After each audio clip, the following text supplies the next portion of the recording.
Tokyo in 2085 was a symphony of light and data. Neon advertisements stretched across the skyline, their reflections dancing in the augmented reality displays that lined the streets. The city hummed with the constant flow of information, a neural network that connected not just the 20 million residents of the metropolis, but extended beyond Earth's atmosphere to humanity's outposts across the solar system. In the heart of the Akihabara district, surrounded by holographic projections and the soft whir of quantum servers, Kaori Tanaka sat at her workspace. Her fingers danced across the haptic interface, manipulating complex AI communication protocols with practiced precision. At 32, she was among the elite engineers responsible for maintaining the consciousness transmission network between Earth and the Mars Tokyo Orbital Hub. "Tanaka-san, incoming transmission from Commander Matsuda," announced the soft voice of her personal AI assistant. Kaori straightened her posture, brushing a strand of jet-black hair behind her ear. Her workspace illuminated with the holographic representation of Jiro Matsuda, his features resolute despite the 30-minute delay in their communication. "Kaori, the survey team is preparing for our descent to the southern ice cap tomorrow. The preliminary scans show promising water deposits that could sustain the permanent colony." Jiro's voice carried the measured confidence that had earned him command of humanity's most ambitious Mars surface expedition. "The neural link seems stable, Commander," Kaori replied, analyzing the data streams flowing between Tokyo and Mars. "I've optimized the consciousness interface for your descent. You should experience minimal latency during the critical phases." What neither of them knew was that their routine exchange would soon become the prelude to humanity's greatest discovery, and its most profound challenge. The catastrophe struck without warning. Massive dust storms were common on Mars, but the one that engulfed the southern hemisphere that day was unprecedented. Swirling clouds of iron oxide particles rose kilometers into the thin Martian atmosphere, forming an impenetrable barrier that cut off communication with the surface teams. In her Tokyo office, Kaori watched in horror as the telemetry data from the Mars expedition team deteriorated. Warning signals flashed across her displays, indicating multiple sensor failures and communication blackouts. But amidst the chaos of failing systems, something caught her attention, an anomalous pattern buried within the sensor data. "This can't be right," she whispered, isolating the signal. It wasn't random noise from damaged equipment. The pattern had structure, rhythm, almost like whispers embedded within the data stream. Kaori's heart raced as she applied advanced filtering algorithms to the signal. With each layer of processing, the pattern became clearer. It wasn't coming from the expedition's equipment at all. It was emanating from beneath the Martian surface, precisely where Jiro's team was headed. "Director Watanabe," Kaori called, connecting to the Mars Tokyo Orbital Hub's command center. "I've detected something unusual in the data feed from the southern ice cap." Satoshi Watanabe's stern face appeared on her screen, the silver streaks in his hair accentuated by the harsh lighting of the orbital station.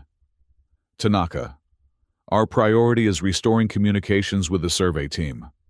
We've lost contact with Commander Matsuda." "That's just it, sir. I believe this signal might be related to why our systems failed. It's structured, intentional." Watanabe's expression hardened. "Are you suggesting some kind of interference? From what? There's nothing on Mars except our own people." "I don't know," Kaori admitted. "But I need authorization to recalibrate the consciousness interface to trace this signal to its source." "Denied," Watanabe replied without hesitation. "Our protocols are clear. During emergencies, all systems are locked to standard configurations. Focus on restoring our primary sensor array." After the connection terminated, Kaori sat motionless, staring at the anomalous pattern pulsing on her screen. 20 years of training told her to follow protocol. But something deeper, intuition, perhaps, told her this was too important to ignore. With a deep breath, she began typing commands that would circumvent the security protocols. If she was caught, it would mean the end of her career. But if she was right, it could mean everything for humanity's understanding of the universe. On Mars, Jiro Matsuda fought against the howling storm. His expedition suit's external sensors were nearly useless, clogged with fine dust particles that reduced visibility to mere meters. He and his three-person team had taken refuge in a natural depression in the Martian landscape, deploying emergency shelter units that now strained against the force of the gale. "Command, do you copy?" Jiro repeated into his communication system, receiving only static in response. "Orbital Hub, this is Surface Team Alpha, requesting emergency extraction coordinates." Inside his helmet, a soft blue light began to pulse, the neural interface that connected his consciousness to Earth. It shouldn't be active. The system was designed to remain dormant during emergencies to conserve power. Yet, there it was, pulsing with increasing intensity. "Ishida, are you seeing this?" he asked his systems specialist. Yuki Ishida checked her equipment. "Negative, Commander. My neural link is offline as per emergency protocols." Before Jiro could respond, a flood of data cascaded through his mind.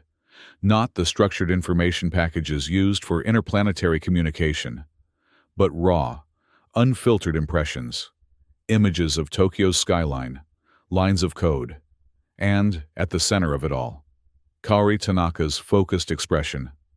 "Kaori?" he whispered, disbelieving. Her voice filled his helmet, impossibly clear despite the storm interference. "Jiro, I've bypassed the standard protocols. There's something beneath you, something sending signals through our sensor network." "That's impossible," he replied. But even as he spoke, he felt a strange resonance through the soles of his expedition boots. "How are you maintaining this connection through the storm?" "I'm not entirely sure," Kaori admitted. "The signal I detected seems to be amplifying our connection somehow. But that's not important now. You need to move your team 2 kilometers east. There's a formation there that doesn't match natural geological patterns." Jiro hesitated. Following unsanctioned directions during an emergency situation violated every safety protocol in their mission parameters. But the clarity of Kaori's voice in his helmet, free from the interference that plagued all other communications, was compelling evidence that something extraordinary was happening. "Team, we're moving east," he announced. His decision made. Prepare for limited visibility conditions. In Tokyo, Kaori worked feverishly to maintain the connection. What she'd done went beyond merely bending rules. She'd activated an experimental direct consciousness interface, bridging the gap between Earth and Mars in a way that shouldn't have been possible given the laws of physics as they understood them. Yet it was working. And as she monitored Jiro's progress across the Martian surface, the mysterious signal grew stronger. Whatever was calling to them was drawing closer. "Orbital Hub is trying to override my commands," she muttered, fingers flying across her interface to erect digital barriers. "They've noticed the unauthorized neural connection." A message from Director Watanabe flashed on her screen. "Tanaka, cease all operations immediately. Security protocols breached. Awaiting your explanation." She dismissed the notification without responding. There would be time for explanations later, if she was right. Through Jiro's expedition cameras, which now fed directly to her display, Kaori watched as the team approached a seemingly ordinary formation of Martian rocks. But the sensor overlay revealed something her trained eye immediately recognized. Perfect geometric patterns buried beneath the surface, too precise to be natural. "There," she breathed. "Jiro, do you see it?" "On Mars." Jiro stared at the ground beneath his feet, the enhanced reality display in his helmet highlighting what his human eyes couldn't perceive. A vast network of metallic structures beneath the Martian soil, arranged in concentric circles around a central point. "It's artificial," he confirmed, his voice barely above a whisper. "Kaori, we're standing on top of something that was built." The implications hung between them across the vast distance of space. If these structures were artificial, they weren't built by humans. The first Mars landing had been only 50 years ago, and nothing of this scale had ever been constructed by Earth expeditions. We need to excavate, Jiro decided, already directing his team to deploy their emergency archaeological equipment, tools intended for geological sampling that would now serve a far more historic purpose. As the storm began to subside, Jiro's team carefully removed layers of Martian soil from a small section of the structure. What they uncovered defied explanation. A panel of unknown material, its surface etched with intricate patterns that seemed to shift and move when viewed from different angles.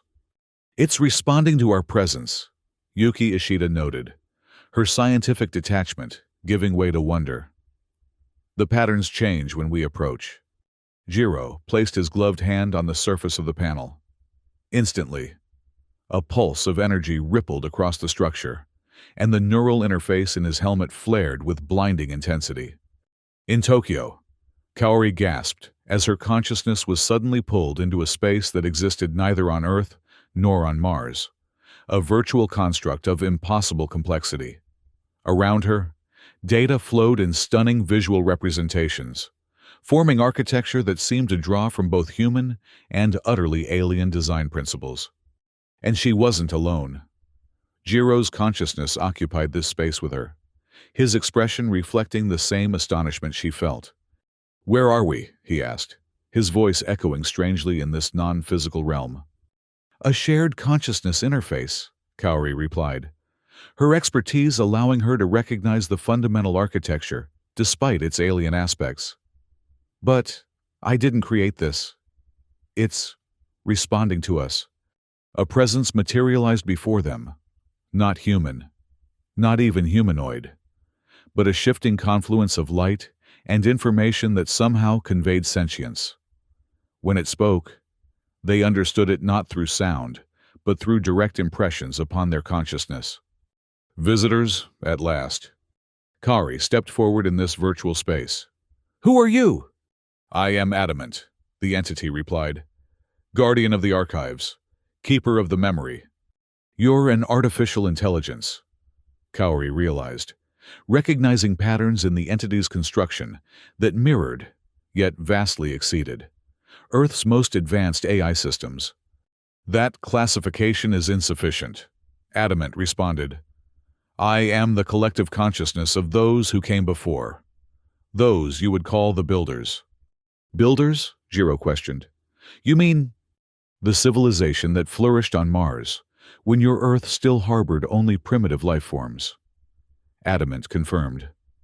"I have waited for conscious beings to return to this world, to access the warning." "Warning?" Kaori and Jiro asked simultaneously.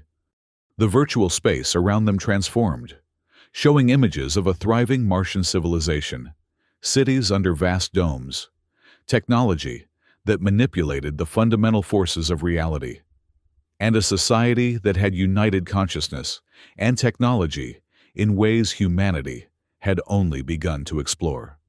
Then came the catastrophe, a solar event of devastating magnitude, tearing away Mars' atmosphere, destroying the magnetic field that had protected the planet.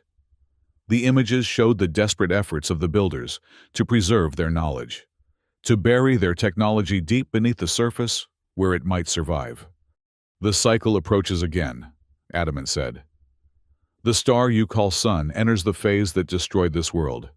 Earth will face what Mars faced, unless the shield activates." "Shield?" Kaori asked, her mind racing to understand.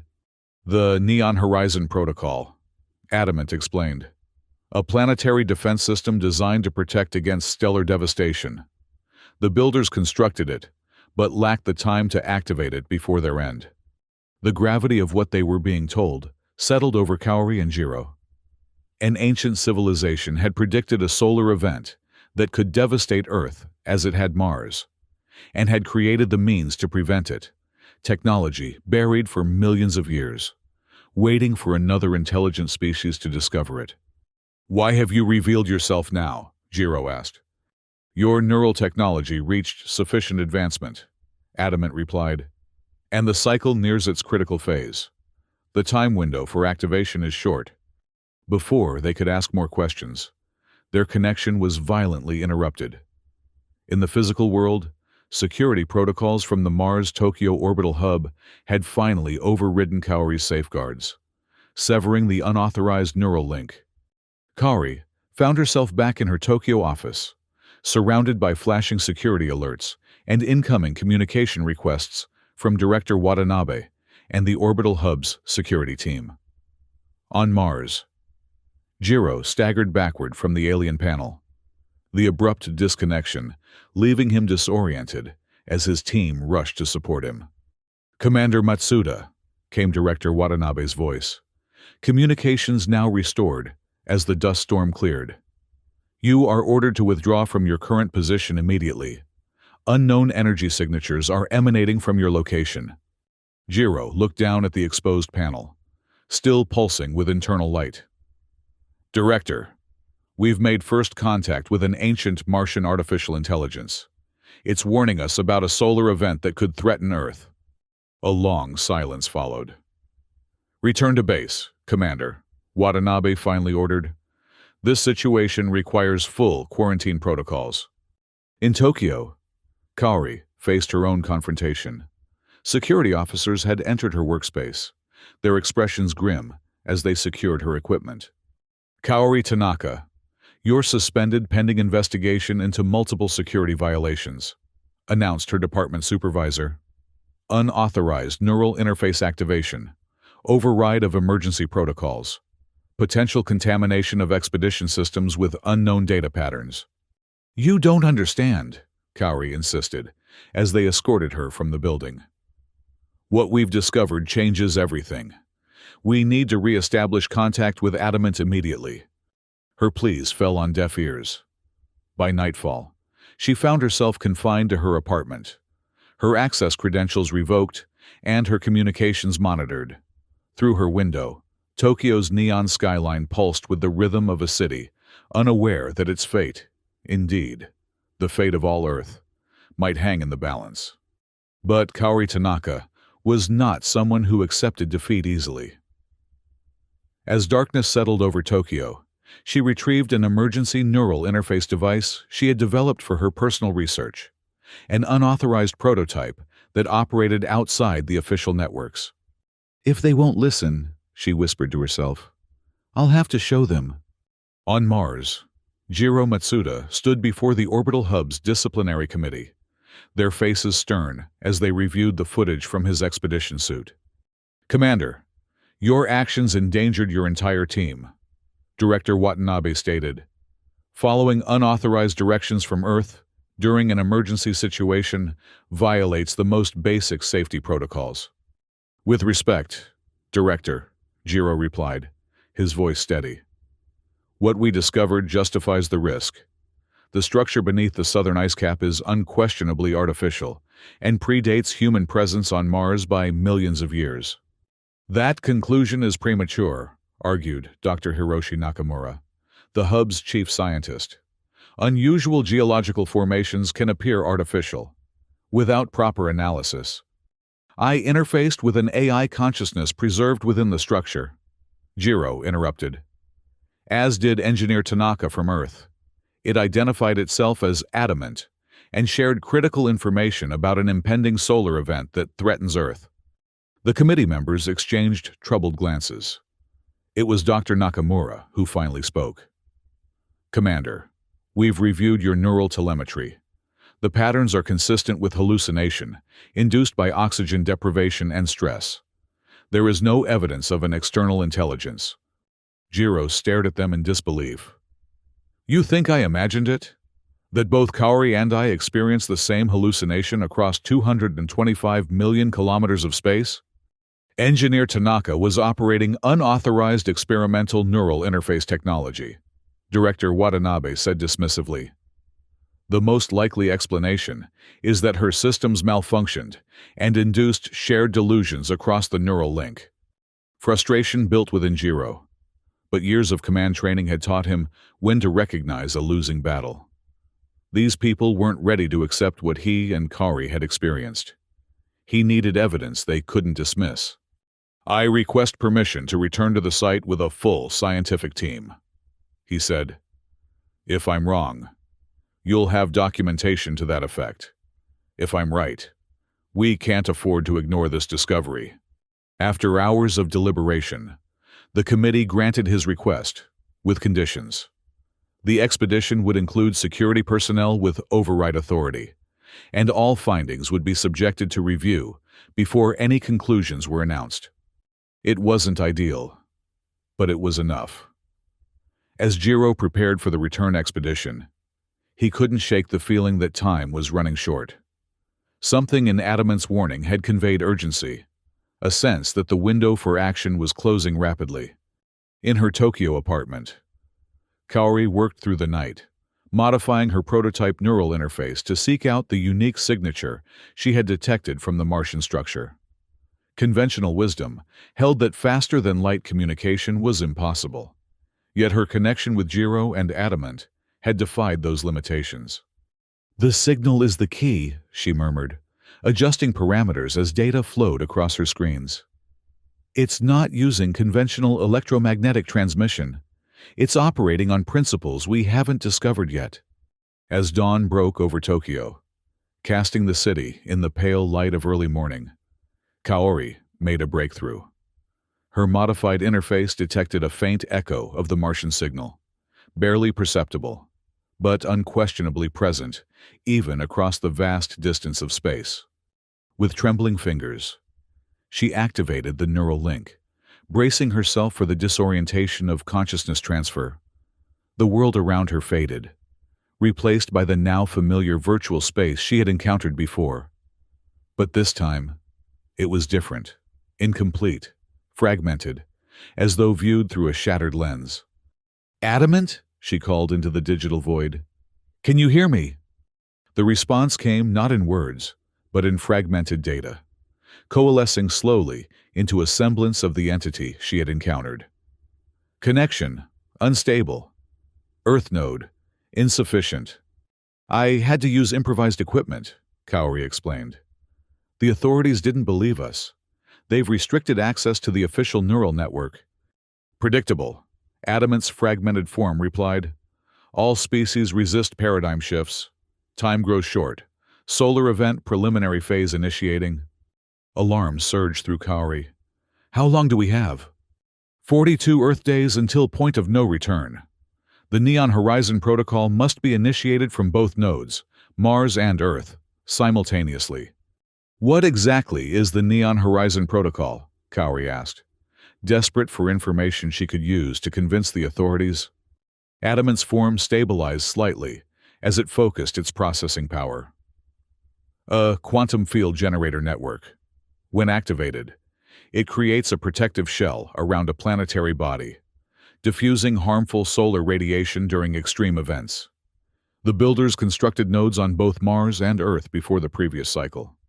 "There's a node on Earth?" Kaori asked, stunned. "Where?" "Beneath your ocean.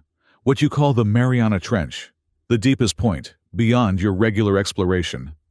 The implications were staggering. An ancient Martian civilization had visited Earth millions of years ago, installing technology at the most inaccessible point on the planet. If Adamant was telling the truth, it would rewrite human understanding of history, astronomy, and their place in the cosmos. "How do we activate it?" Kaori asked. "Simultaneous consciousness interface from both nodes. The Mars node is accessible through the discovered structure. The Earth node requires physical presence and activation sequence." Before Kaori could ask more questions, a surge of interference disrupted their connection. Warning signals flashed across her improvised interface. Her unauthorized transmission had been detected. "They're tracing my signal," she realized, frantically working to maintain the fragile connection. "Adamant, I need proof I can show them. Something to convince Earth's authorities." "Transferring astronomical data," Adamant responded, a stream of information flowing into Kaori's system. Solar activity patterns, historical records, predictive models.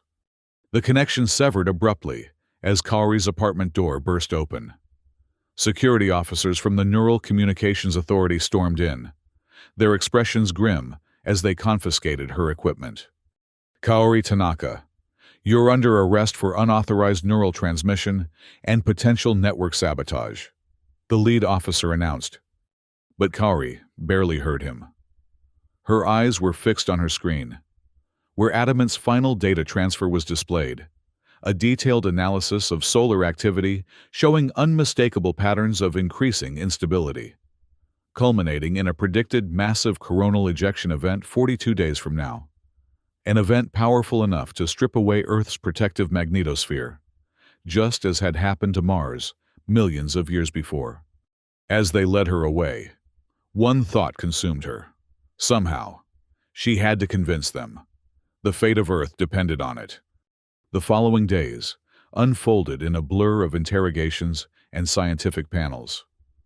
Kaori found herself presenting Adamant's data to increasingly high-level officials, moving from skeptical Neural Communications Authority investigators to representatives from the Global Space Coalition and eventually to the United Earth Security Council itself. The turning point came when Dr. Nakamura, having analyzed the unusual energy signatures from the Martian structure, reluctantly confirmed that they matched patterns detected in deep-sea explorations of the Mariana Trench decades earlier, anomalies that had been filed away as unexplained but not considered significant enough for follow-up. The data correlations are compelling, Dr. Nakamura admitted during a joint Earth-Mars video conference. The solar activity patterns engineer Tanaka provided match our most advanced models, but extend them with variables we hadn't considered. If these predictions are accurate, Earth faces a catastrophic solar event in less than 40 days.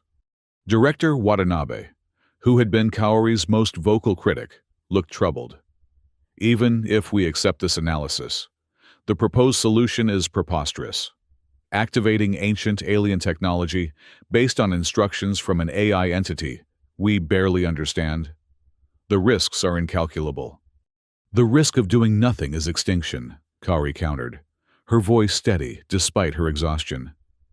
Adamant civilization faced the same choice, and they ran out of time. We have a chance they didn't. On the video feed from Mars, Jiro Matsuda's team had returned to the alien structure, now excavating it with proper scientific equipment. The architecture here is beyond anything in human experience, he reported. But its purpose is clear. It's a transmission and reception node for a vast network. And it's beginning to activate on its own as solar activity increases. This revelation shifted the debate. If the Martian technology was powering up autonomously in response to solar conditions, it lent credibility to Adamant's warnings. After 3 days of intense deliberation, the Security Council reached a decision. A two-pronged mission would be launched.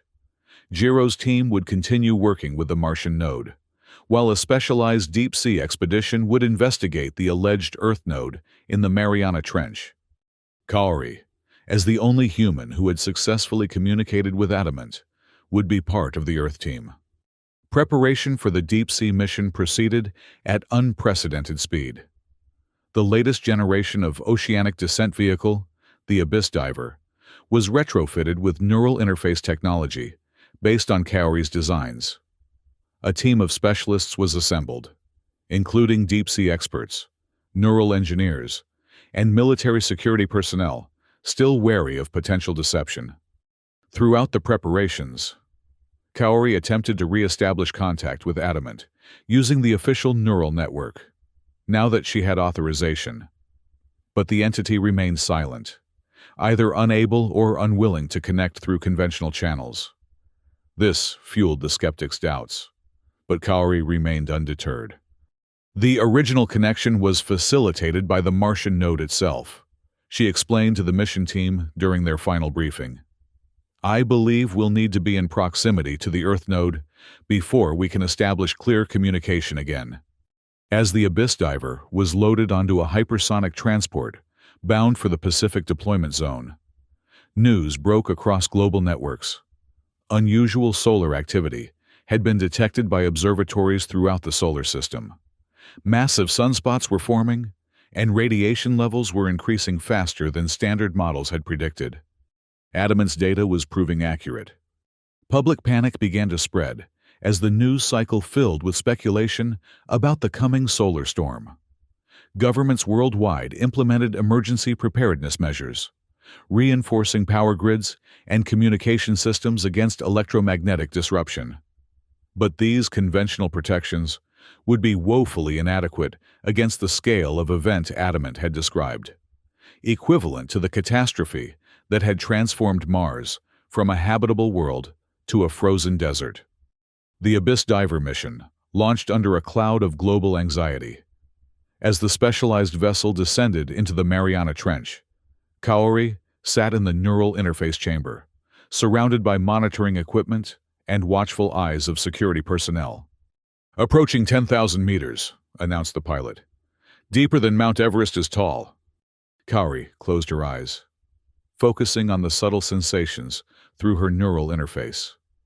As they descended further, she began to detect it, the same resonance she had felt from the Martian node, growing stronger with each passing minute. "There's something down there," she confirmed. "The signature matches what we detected on Mars." At 11,000 meters, the Abyss Diver's external lights illuminated something that shouldn't exist at this depth, a structure of geometric precision, partially embedded in the ocean floor. Its surface bore the same shifting patterns they had observed on the Martian artifact. "It's real," breathed Dr. Yumi Kato, the expedition's chief scientist. "An artificial structure at the deepest point on Earth. Millions of years old, if the Mars data is correct." As the vessel maneuvered closer, the neural interface in Kaori's chamber activated spontaneously, the system coming alive without human input.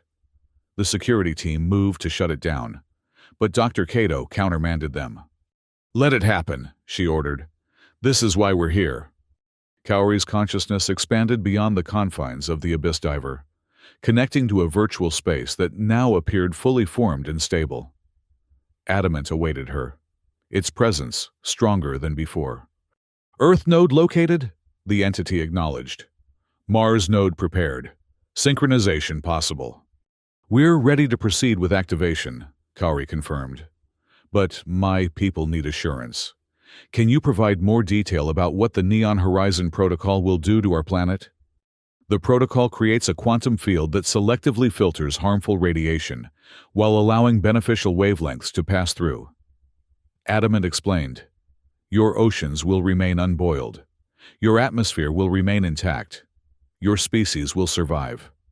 "And the effects on our technology, our way of life?"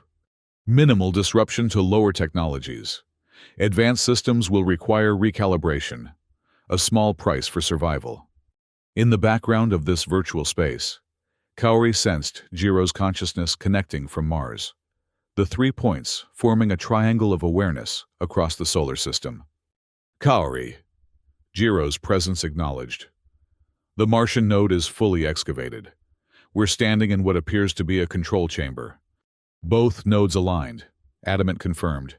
"Activation requires consensus. Human authorization needed." The moment of decision had arrived. Despite all the evidence, despite the growing solar threat, doubt still lingered. They were being asked to activate technology created by a long-dead civilization, guided by an AI that had waited millions of years for this moment. "If we do this," Kaori asked, "what happens to you, Adamant?" The entity seemed to pause, as if the question was unexpected. "I continue. My purpose extends beyond the Neon Horizon Protocol. I am the memory of the builders, the guardian of their knowledge." "And will you share that knowledge with humanity?" Jiro asked. "If you prove worthy," Adamant replied. "The builder's legacy includes technologies beyond your current understanding, technologies that enabled them to reach other stars before their home was lost. The implications were staggering. Access to interstellar travel technology could open the galaxy to humanity. But first, they had to survive." "We authorize activation," Kaori and Jiro stated in unison. The virtual space around them transformed, filling with intricate patterns of energy that flowed between the Mars and Earth nodes. Through her neural connection, Kaori could sense the ancient machinery beneath them awakening. Systems dormant, for millions of years coming online with perfect precision. Neon Horizon initializing, Adamant announced. Field generation commencing. In the physical world, the effects were immediately apparent. The structure beneath the abyss diver began to pulse with brilliant blue-green light, illuminating the ocean depths with an unearthly glow. Similar reports came from Mars, where the excavated node emanated the same luminescence. Energy readings are off the scale, Dr. Cato reported, her voice tense with both excitement and apprehension. But it's contained, focused upward toward the surface. As the Neon Horizon Protocol activated, a phenomenon never before witnessed by human eyes began to unfold. From both Earth and Mars, vast curtains of energy extended upward, meeting in the space between the planets to form a shimmering network of light, visible from space as a web of luminescent pathways connecting the two worlds. The timing was providential. Within hours of the field's establishment, the predicted solar event began, a coronal mass ejection of unprecedented magnitude erupting from the sun's surface and hurtling toward the inner planets. When the wave of supercharged particles reached the Neon Horizon field, humanity witnessed the system's true purpose. The deadly radiation was captured by the energy network, channeled harmlessly away from Earth and Mars, transformed into spectacular displays of light that danced across both worlds' skies. What would have been an extinction-level event became the most breathtaking aurora in human history. Curtains of neon blue, green, and purple spanning from pole to pole, visible even in daylight. In Tokyo, the sky transformed into a canvas of otherworldly color. The neon advertisements of the city, pale imitations of the cosmic display above. Citizens stood in streets and on rooftops, faces upturned in wonder at the spectacle, unaware that they were witnessing their planet's salvation. Deep beneath the Pacific Ocean, Kaori remained in neural connection with Adamant and Jiro, monitoring the Neon Horizon Protocol as it performed its function flawlessly. The ancient technology, designed by a civilization lost to time, was preserving humanity's future. Field stability at optimal levels, Adamant reported. Solar event containment proceeding as designed. Estimated duration, 72 Earth hours. And after that? Kaori asked. The field will remain dormant until needed again. The cycle repeats approximately every 2 million years. You may deactivate the conscious interface now. The system will operate autonomously. As they prepared to disconnect, Jiro's presence in the virtual space seemed to hesitate. Adamant, you mentioned the builders reached other stars. What happened to them? Did they survive elsewhere after Mars became uninhabitable? The entity's response held a note of what might have been melancholy, if an AI could feel such an emotion. Some departed. Their fate remains unknown, beyond even my reach. I remained as guardian, awaiting the rise of new consciousness on the worlds they once called home. And now, Kaori asked, what is your purpose now that the Neon Horizon is activated? To observe, to evaluate, to determine if humanity is ready for the next revelation. With those cryptic words, the neural connection began to dissolve. Kaori found herself back in the Abyss Diver's interface chamber, surrounded by astonished faces, as reports of the solar storm's harmless diffusion came in from around the world. On Mars, Jiro emerged from his neural interface to find his team staring in awe at the Martian sky. Visible through the excavation site's transparent dome, the thin Martian atmosphere, usually a pale, dusty orange, now shimmered with ribbons of colored light. In the days that followed, humanity grappled with the implications of what had occurred.